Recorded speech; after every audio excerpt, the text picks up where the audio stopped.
Olá, estamos de volta com mais um programa História Atual. Toda quarta-feira, às 18 horas, nós temos um encontro. Eu, você e um convidado muito especial para falar sobre pesquisas no campo da história, da economia, do meio ambiente, e para falar também de política, seja a política de um modo geral, da região, do país, ou um assunto, do tema voltado para o mundo, mas também a política acadêmica. Nós estamos próximos da escolha, mais uma vez, da lista tríplice para reitor na Universidade Federal do Semiárido, a UFESA. E nós que acompanhamos nos últimos 4 anos um clima de tensão dentro da Universidade Federal do Semiárido por conta do último processo de escolha da lista tríplice na UFESA. E hoje nós iremos receber uma pessoa que vai nos falar um pouco dessa trajetória política da UFESA, dos institutos federais de ensino superior, né, e também um pouco do que será e do que os estudantes, técnicos e colegas professores podem esperar da campanha na UFESA para a escolha da lista tríplice. Não saia daí. Depois da vinheta, um papo muito legal.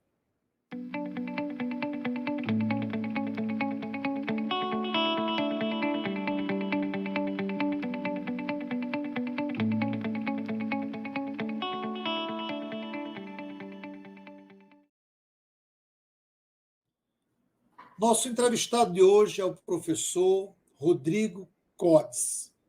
O professor Rodrigo é professor associado da Universidade Federal Rural do Semiárido.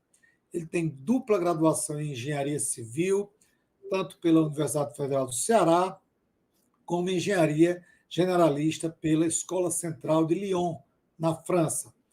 Mestrado em Engenharia e Ciências de Materiais pela Universidade Federal do Ceará e doutorado em Engenharia Mecânica de Materiais na Escola Normal Superior de Cachan, na França. Ele é professor do Programa de Pós-Graduação em Ciências e Engenharia de Materiais da UFESA. Tem experiência na área de Engenharia de Materiais, com ênfase em propriedades mecânicas e físicas dos materiais, mecânica experimental, correlação digital de imagens, leis de comportamento dos materiais e instabilidade dos materiais. O currículo de Rodrigo é maior do que isso. Eu apenas fiz um resumo, porque nós estamos diante de um grande cientista que tem demonstrado essa sua experiência e esse seu compromisso com a produção acadêmica, com a produção científica, nesses tempos que ele tem de UFESA. Rodrigo, muito obrigado, amigo, por aceitar o convite de participar do nosso programa. Seja bem-vindo. Muito obrigado, professor Lemuel. É um prazer estar aqui no seu canal de História Atual. Queria cumprimentar também a todas as pessoas que nos assistem. Rodrigo, eu gostaria que você fizesse uma breve avaliação dos institutos federais de ensino superior, das universidades federais. Hoje, o quadro que você passou nos últimos 5 anos, em especial os 4 anos do governo Bolsonaro e o primeiro ano do governo Lula. Qual é a avaliação que você faz, você que está dentro da instituição federal e passou por um governo extremamente complexo, conservador, e hoje está no outro governo com um perfil mais progressista? Como está a Universidade Federal no Brasil hoje? Bom, professor, eu estive, né, na gestão da universidade, na condição de pró-reitor de graduação, de 2016 a 2020. Então, no início do governo Bolsonaro, estava ainda na condição de pró-reitor de graduação.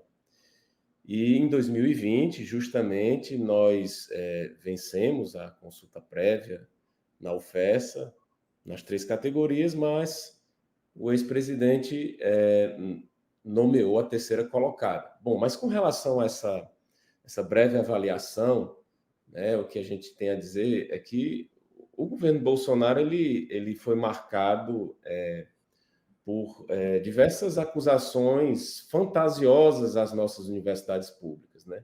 A exemplo do que viralizou a palavra balbúrdia, que se falou ao longo do governo do ex-presidente.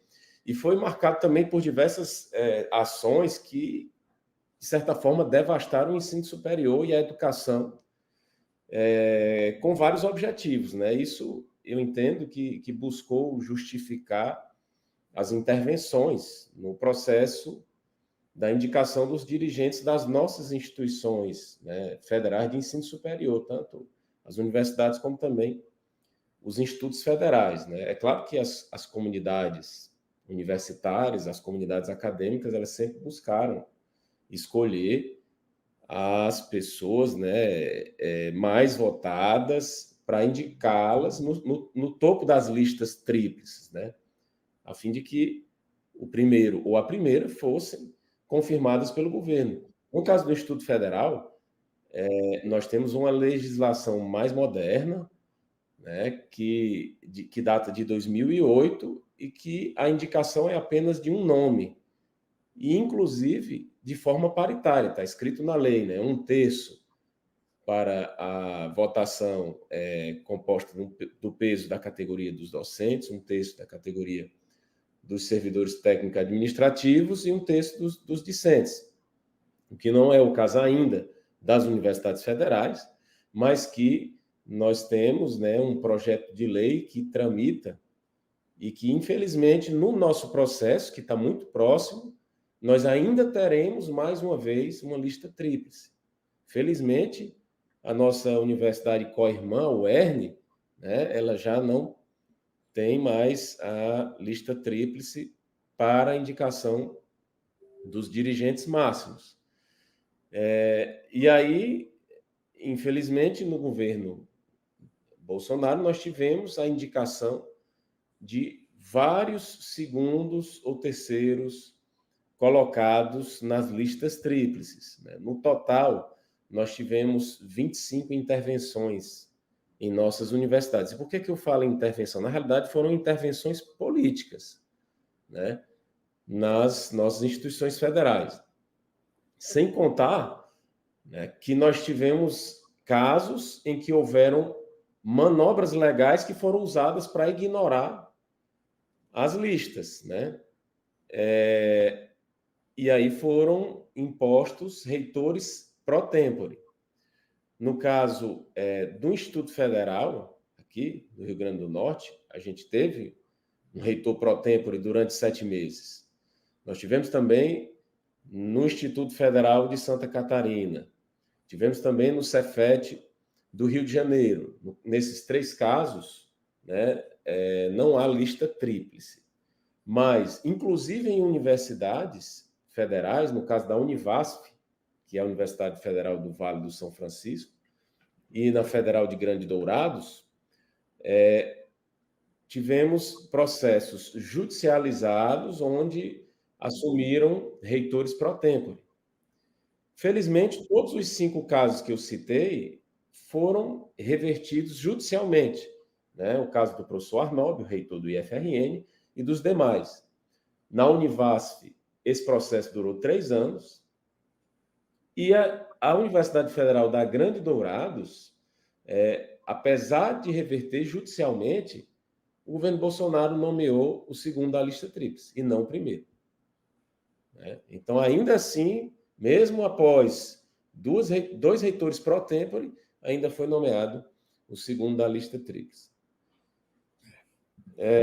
Bom, com relação a especificamente, né, como eu disse, né, a gente tem mais de 20 instituições nessa situação, né?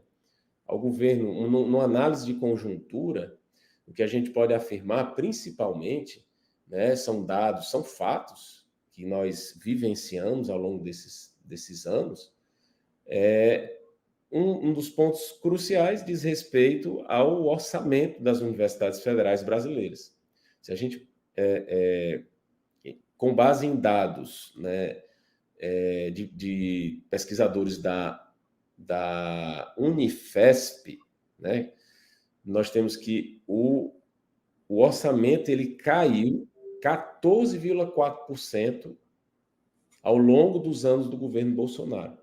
Ou seja, nós chegamos ao final de 2022 a patamares de orçamento inferiores aos de 2013, né? 10 anos, quase 10 anos antes. A gente tem nessa análise a nomeação ideológica de reitores, né? Como a gente já citou aqui.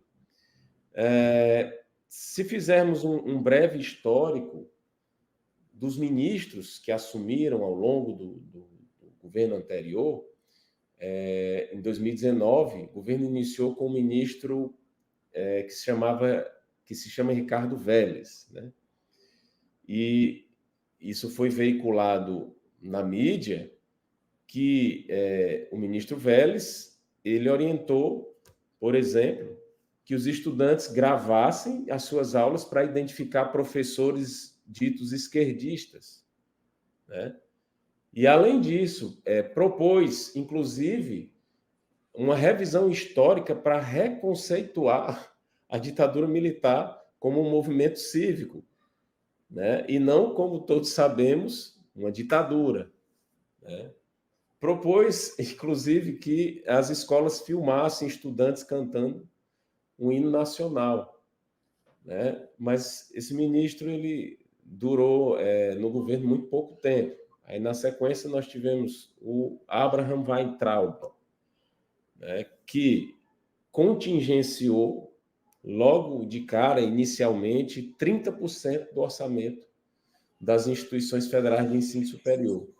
E iniciou o corte, né, pelas universidades que ele considerou rebeldes e que faziam balbúrdia. Então, quando ele citou esse termo ele foi bastante comentado, né,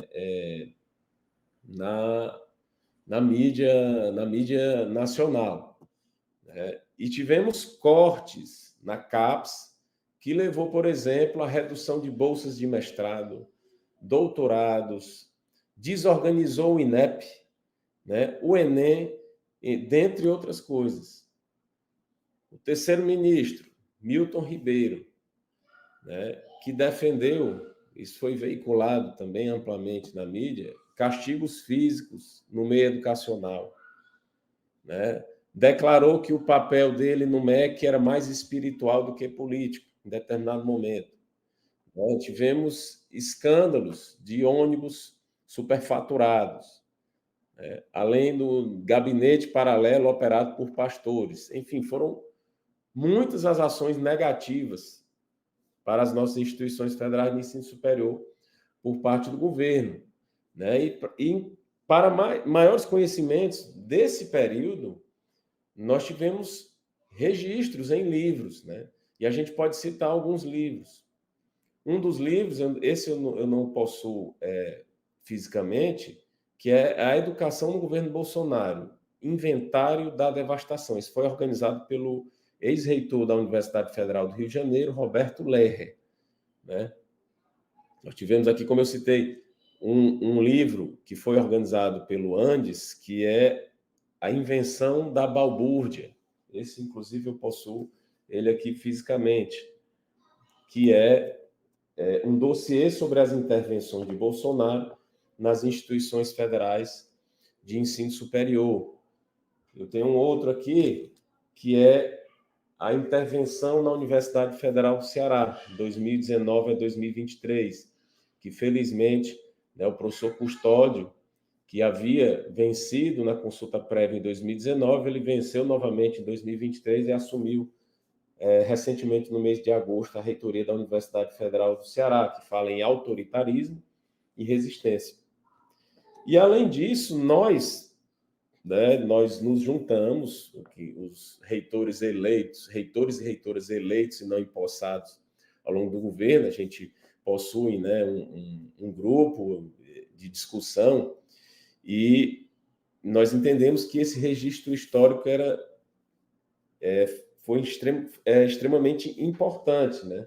Então, nós produzimos essa obra que é a intervenção nas instituições federais de ensino, né? Reitoras e reitores eleitos e não empossados, nossa luta e nossa história, que foi organizada pelo professor Marcel Parentoni, que foi eleito e não empossado na Universidade Federal de Itajubá, mas que tem um relato de todas as intervenções políticas em nossas instituições, inclusive da nossa Universidade Federal Rural do Semiárido. Bom, aí, no governo Lula, né, em 2023, o governo pegou um cenário bastante complicado, né? Tanto do ponto de vista da situação econômica quanto social. E situações também, claro, complicadas relacionadas às nossas instituições de ensino superior.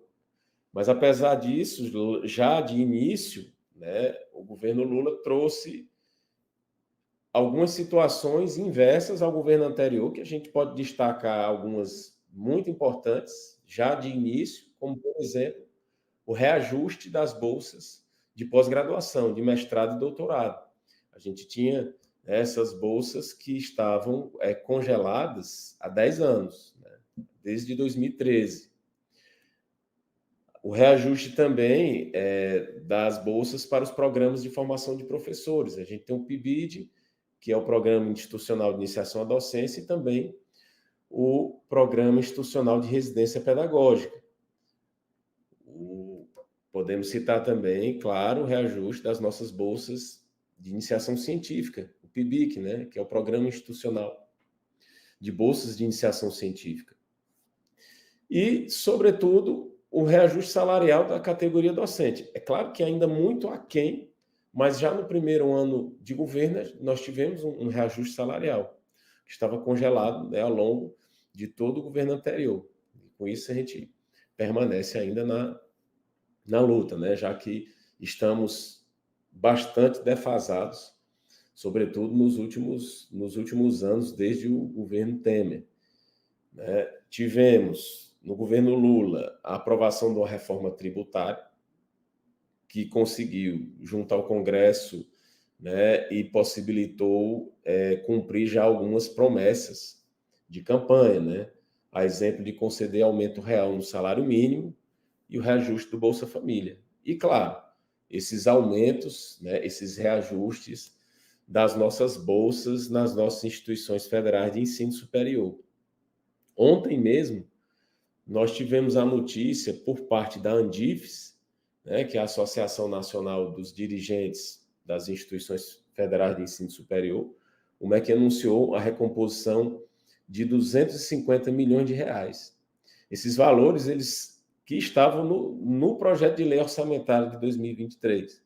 Né? Esses valores, eles estão ainda, sim, muito longe do que necessitamos para as nossas necessidades nas nossas instituições.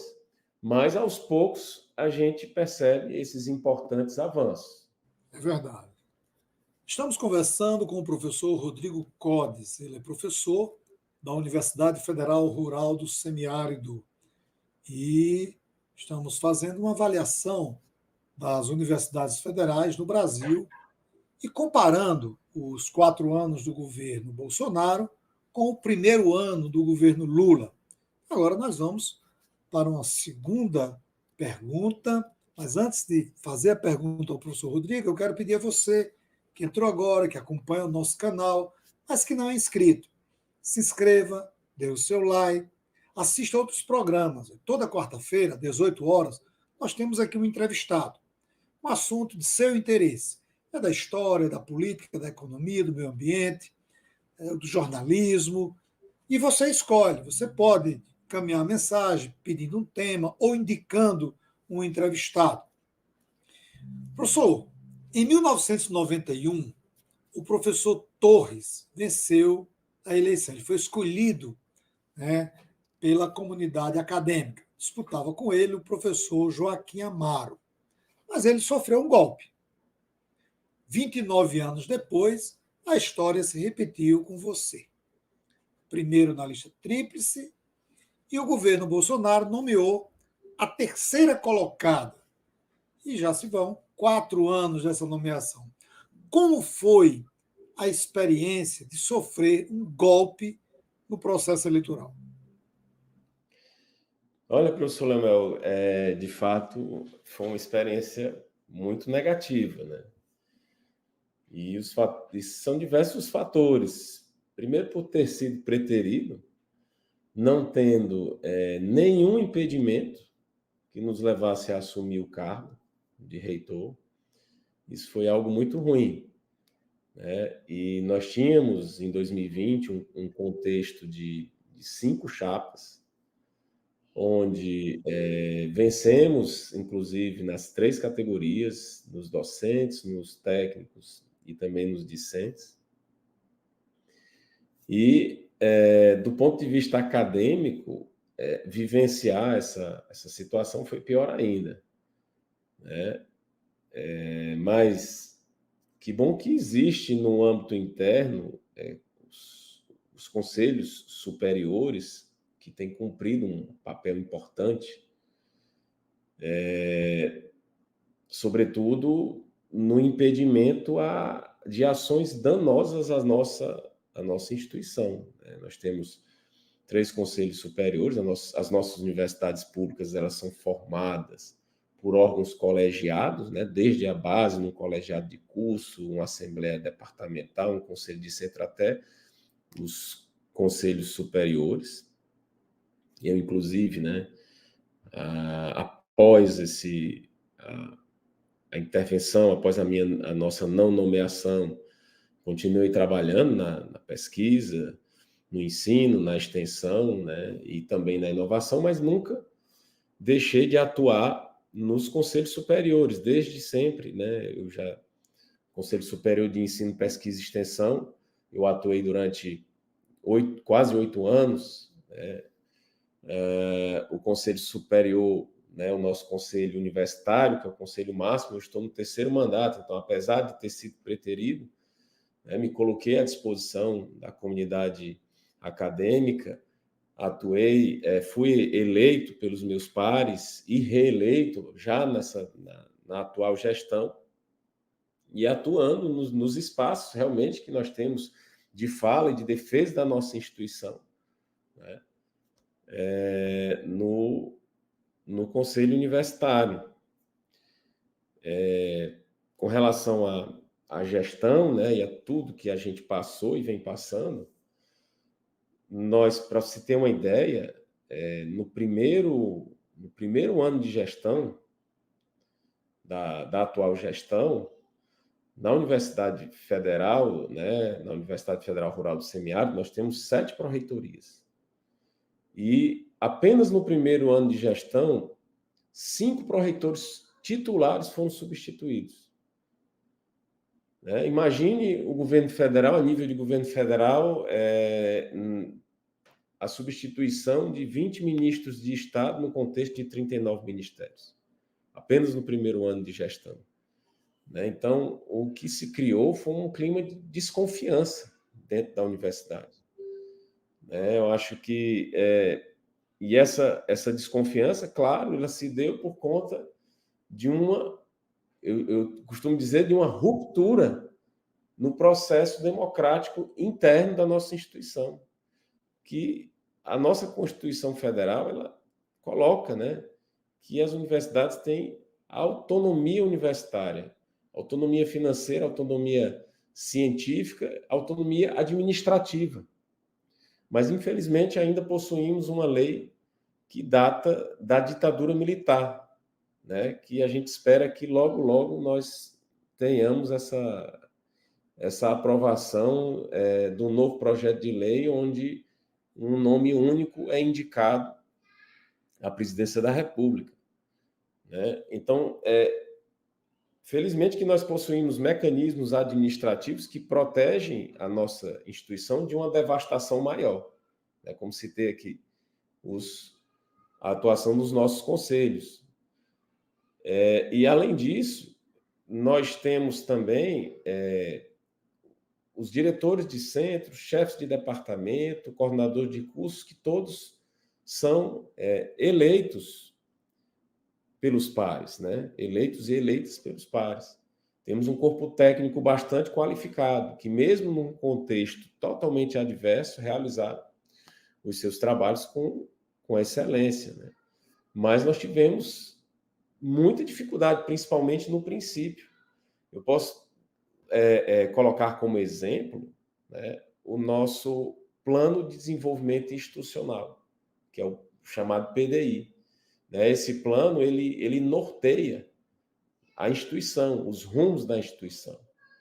Né? Para se ter uma ideia, a atual gestão ela demorou 1 ano para aprovar o Plano de Desenvolvimento Institucional.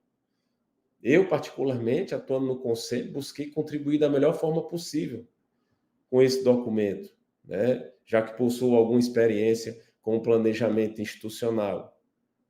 Mas a gente pode dizer que durante 1 ano sem o nosso PDI, a universidade ficou literalmente sem rumo. Né? E tivemos diversas situações complicadas, como, por exemplo, a tentativa de criação de um campus sem pactuação, sem critério e estudos de viabilidade técnica, a exemplo do que a gestão queria criar o campus na cidade de Serra de São Bento. Então, tudo isso, a atuação, né, dos nossos pares, professores, técnicos, estudantes, nos conselhos superiores, nós conseguimos evitar situações ainda mais danosas para a nossa instituição. Então, tem sido difícil, né?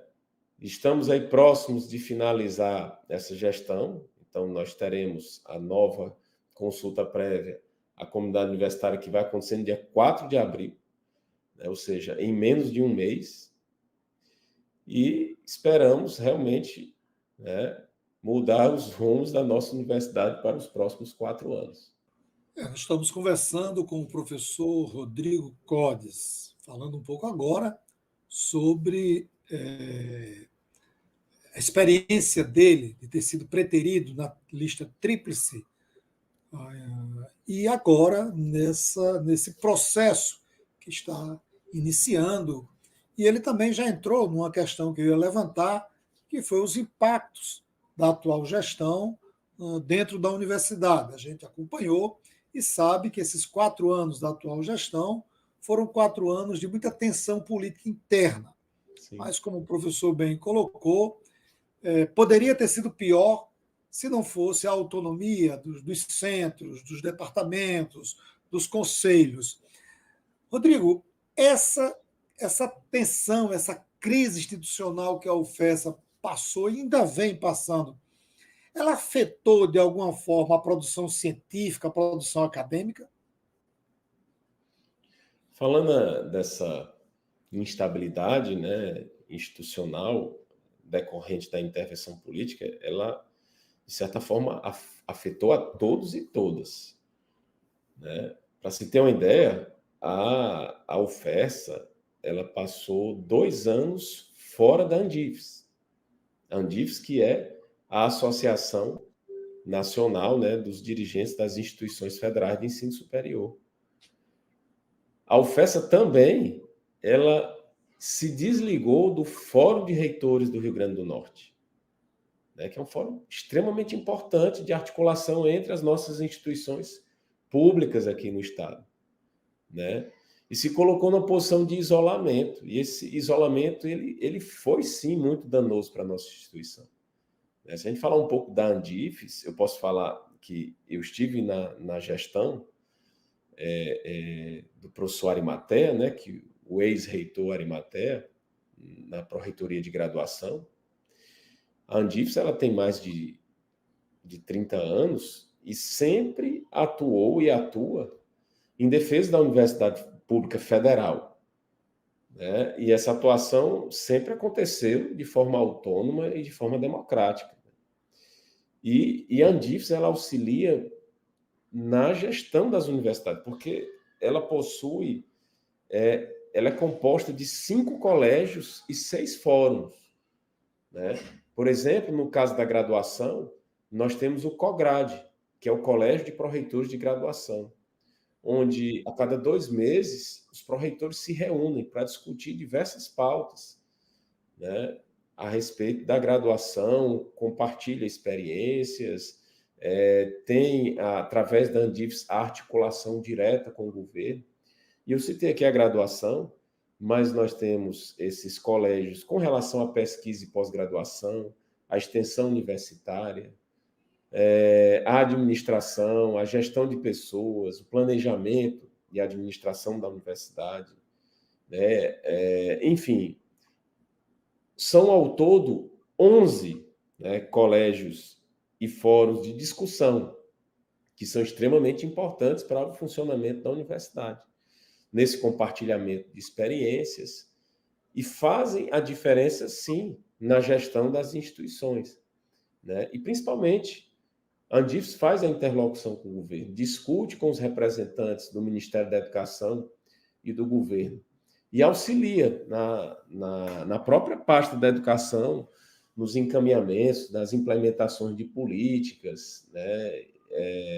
São muitas as decisões que são intermediadas pela Andifes. Eu afirmo isso que, inclusive, na minha experiência de pró-reitor de graduação, eu tive a oportunidade de, durante o ano de 2018 a 2019, coordenar o COGRAD Nordeste, que é o Colégio de Pró-Reitores de Graduação das instituições federais do Nordeste. À época, eram 18 instituições. Para mim, foi um grande aprendizado e uma grande experiência. Bom, mas eu coloquei isso, mas apesar de tudo, né, você citou aí a questão dos nossos pesquisadores, das nossas pesquisadoras, da ciência, né, produzido na universidade. Apesar de todo esse contexto nacional e também nacional à época, né, e interno na nossa universidade, os nossos pesquisadores, as nossas pesquisadoras, professores, estudantes e também técnicos, que muitos realizam pesquisa, eles permaneceram produzindo ciência de qualidade, né? Junto a seus grupos de pesquisa, né, e junto a todas as pessoas envolvidas. Nós tivemos essas situações de tensão, mas independente disso, né, com relação à produção científica, né, eu acredito os nossos pesquisadores e as nossas pesquisadoras tiveram um papel muito importante, né, para que isso, de certa forma, não fosse afetado.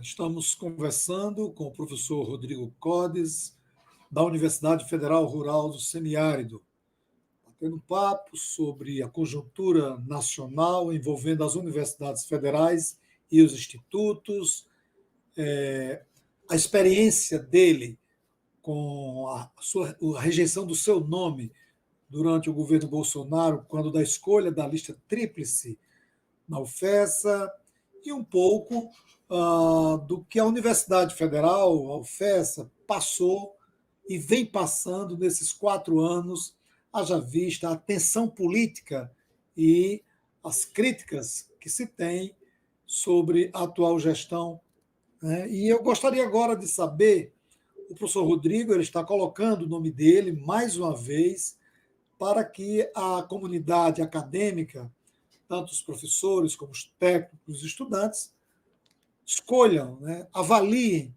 e possam optar pelo seu nome mais uma vez para encabeçar a lista tríplice.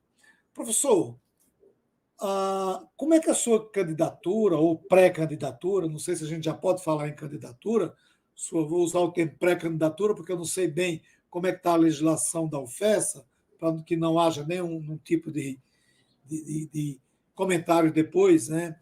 Como é que a sua pré-candidatura espera apaziguar os ânimos dentro da instituição?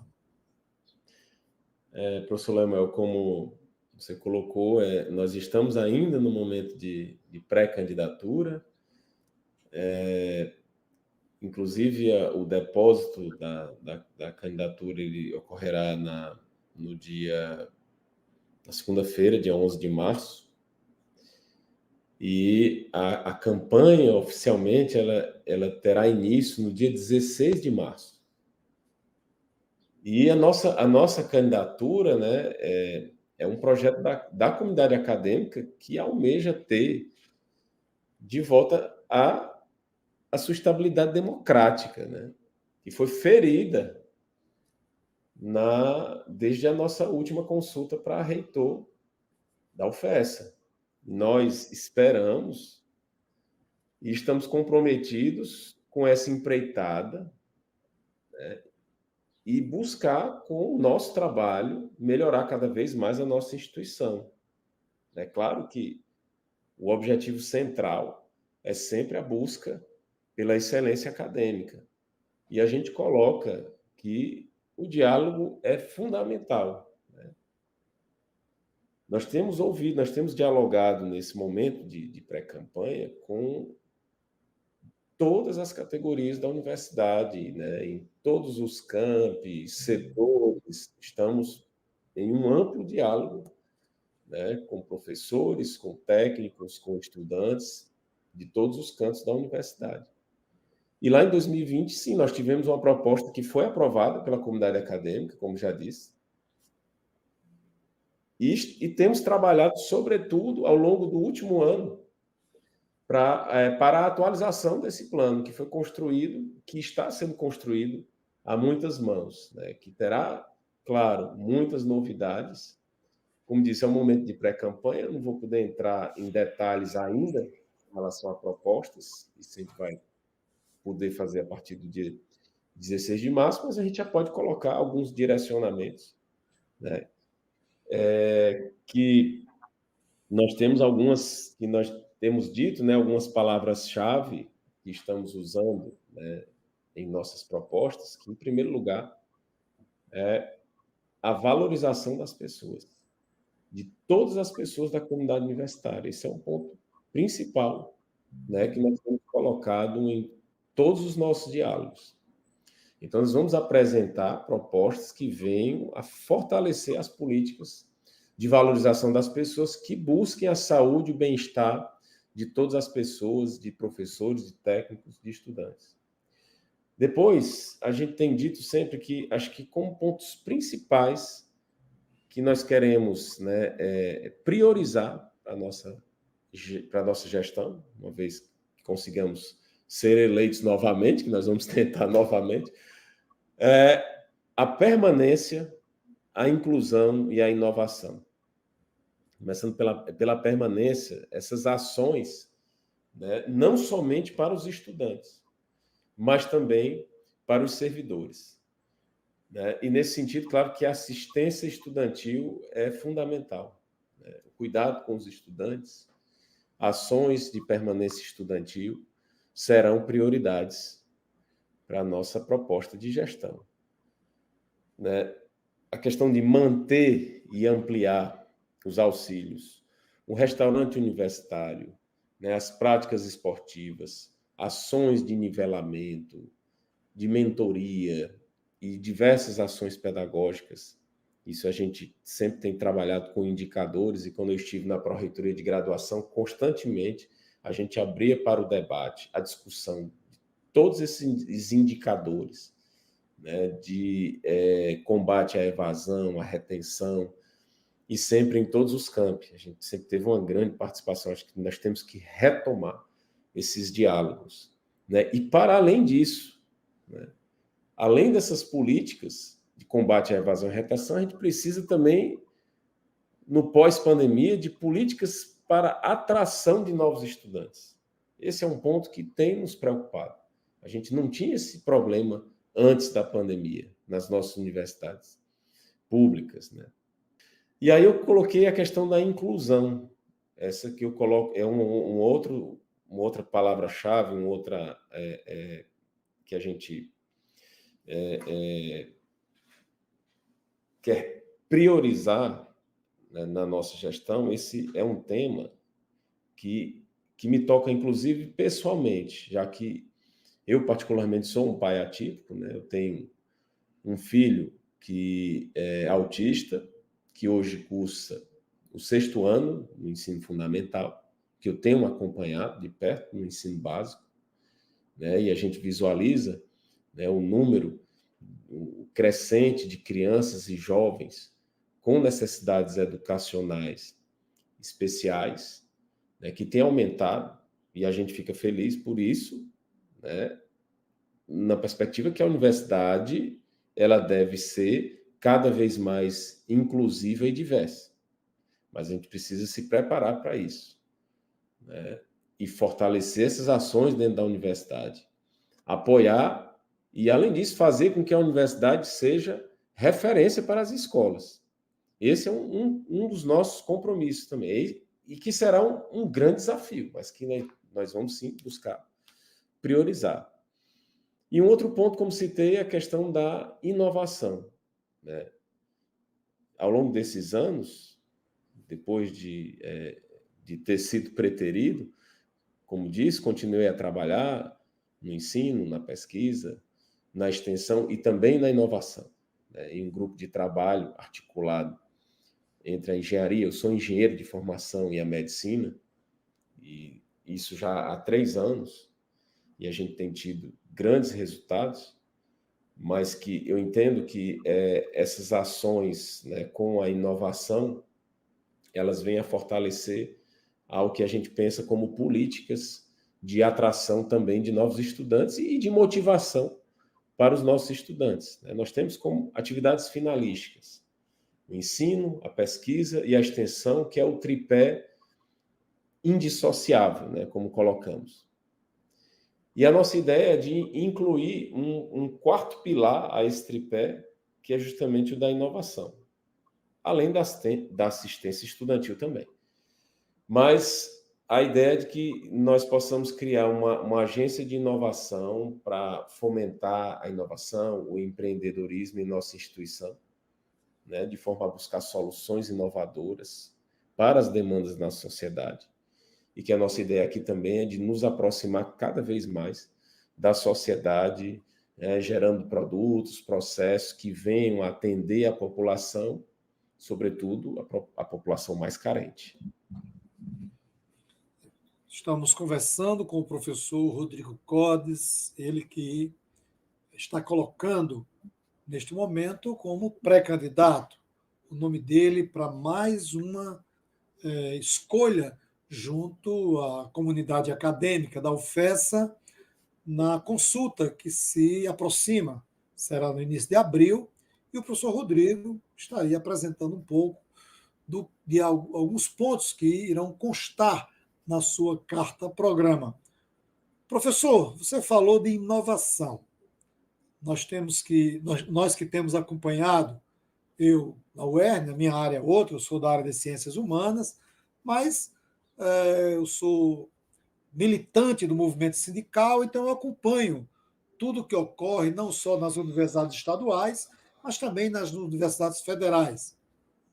E acompanho constantemente o que se passa dentro da UFESA, até porque é importante para nós, enquanto colega universitário, também como cidadão, como cidadã, saber o que se passa, o que se produz dentro das nossas universidades. E a UFESA tem se destacado nos últimos anos pelas conquistas de patentes. E você falou em inovação aí, e aí veio em minha mente essas conquistas que a UFESA tem adquirido, né? Resultado de avanço nas pesquisas dentro da instituição. A que podemos atribuir essas conquistas?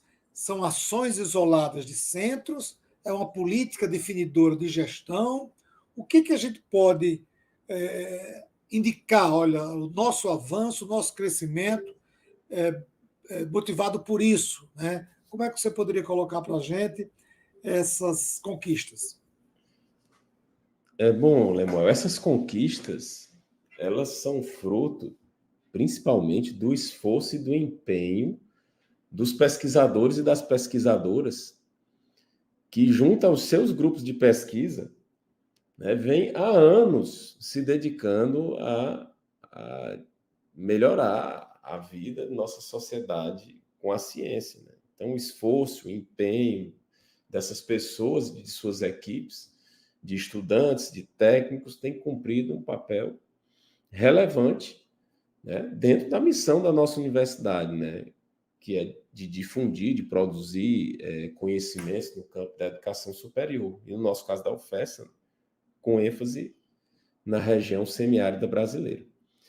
Bom, com relação a isso, a gente, inclusive, foi gratamente... eu estou, como coloquei, né, num grupo de pesquisa com professores da medicina, né, o doutor Diego Ariel, doutora Lana Lacerda, que são professores do curso de medicina, e eles nos convidaram para um trabalho, isso ainda em fevereiro de 2021. Então, iniciamos esse nosso grupo de pesquisa e nós tivemos recentemente a publicação de 2 cartas patente, né, que correspondeu à 5ª e à 6ª carta patente da UFES. Então, a UFES ela tem se destacado, né? Hoje são 7 cartas patente que a nossa universidade possui, né? Dentre elas, 2 do nosso grupo de pesquisa e 2 outras estão relacionadas com o grupo de pesquisa que participa o professor Nildo Dias, que será o nosso candidato a vice-reitor.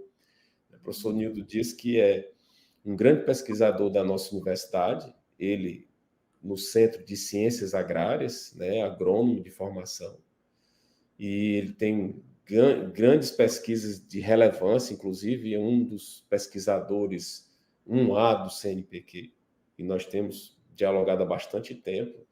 Dessa vez, né, a nossa chapa, anteriormente foi com o professor Ed Carlos, do Campos Angicos, mas que permanece conosco no nosso grupo, e agora a gente vem com o professor Nildo Dias, e a comunidade universitária tem, inclusive, apelidado a nossa chapa carinhosamente como a chapa das patentes, mas que, para nós, vai muito além disso, porque nós nos consideramos também, além da chapa das patentes, a chapa da valorização das pessoas, da permanência, da inclusão. Então, nós queremos trabalhar para fortalecer todas as áreas do conhecimento, né? E, especificamente com relação ao nosso trabalho, eu quero até citar que foi um trabalho que teve um destaque. A nossa primeira patente, ela trata de um parafuso, né? O professor doutor Diego Ariel, ele é ortopedista, né? E é 20 horas na nossa instituição, então ele traz questões relativas ao dia a dia como cirurgião, e ele é especialista em joelho. Então, ele realiza a reconstrução do ligamento cruzado anterior, quando rompe. E quando é o rompimento desse ligamento, ele tem que ser substituído por um tendão, que a gente chama de um enxerto, para colocar no local do ligamento rompido. E esse ligamento, esse enxerto, ele precisa ser fixado.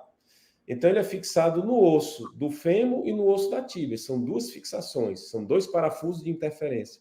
E a gente trabalhou em cima desse parafuso. Esse parafuso, normalmente, ele é de titânio. E, no nosso caso, nós o substituímos por um parafuso de um material biodegradável e bioabsorvível, que é o PLA, o poliácido lático. E o que é inovador foi que ele é impresso na impressora 3D.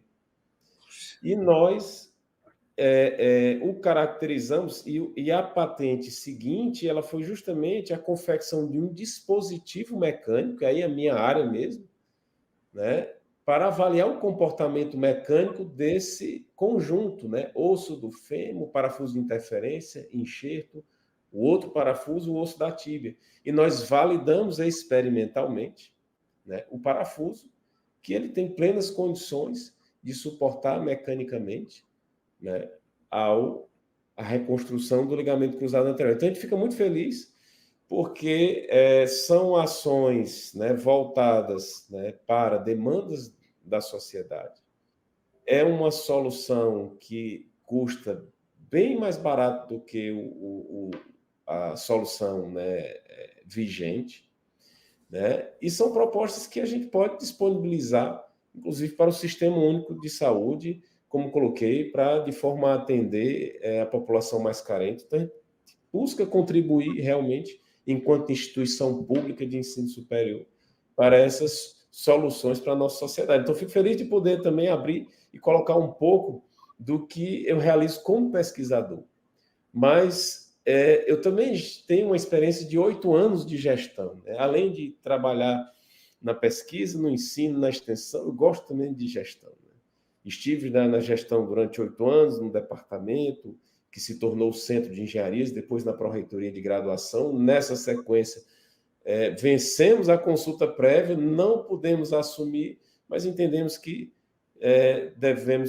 vamos colocar mais uma vez nosso nome à disposição da comunidade universitária da UFES. Muito bom saber dessa patente. Eu já sei quem eu vou procurar para eu voltar a jogar futebol, né? Vou atrás desse parafuso. Parabéns, Rodrigo, pelo trabalho, e fico muito feliz em saber que, mesmo diante de um quadro politicamente desfavorável, os nossos colegas da UFESA continuaram produzindo e devolvendo para a sociedade os investimentos que a sociedade faz na universidade pública. Esse é um dos papéis da universidade no Brasil. Por isso, nós devemos fortalecer cada vez mais as universidades públicas, tanto as federais, como as estaduais e as municipais, porque são essas instituições que produzem a ciência e que devolvem para a sociedade aquilo que de melhor existe. Estamos concluindo o nosso papo com o professor Rodrigo Codes e eu vou passar para ele fazer suas considerações. Fique à vontade, amigo. Bom, professor Lemuel, eu quero agradecer o espaço, né, de fala, é muito importante. Eu acho que sempre falar de universidade, da conjuntura das nossas instituições, do que aconteceu, né, ao longo dos últimos anos e, sobretudo, que direção nós queremos, né, tomar para novos rumos em nossas instituições que têm um papel tão importante para a nossa sociedade, né? 90% da ciência, mais de 90% da ciência produzida no nosso país estão nas nossas instituições públicas de ensino superior e de pesquisa.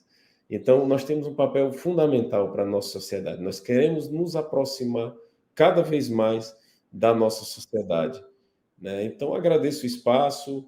Em breve estaremos colocando e divulgando amplamente as nossas propostas, né, para a reitoria da Universidade Federal Rural do Semiárido na gestão 2024-2028. Agradeço mais uma vez o espaço de fala, né? Muito obrigado, professor Lemuel. Obrigado ao professor Rodrigo, obrigado a todos vocês que nos acompanham. E pedindo mais uma vez para que vocês se inscrevam no canal, divulguem nas suas redes sociais, compartilhe nos seus grupos de amigos do trabalho, da igreja, da universidade. É importante fortalecer a mídia alternativa. Um forte abraço a todos e a todas e até a próxima quarta-feira.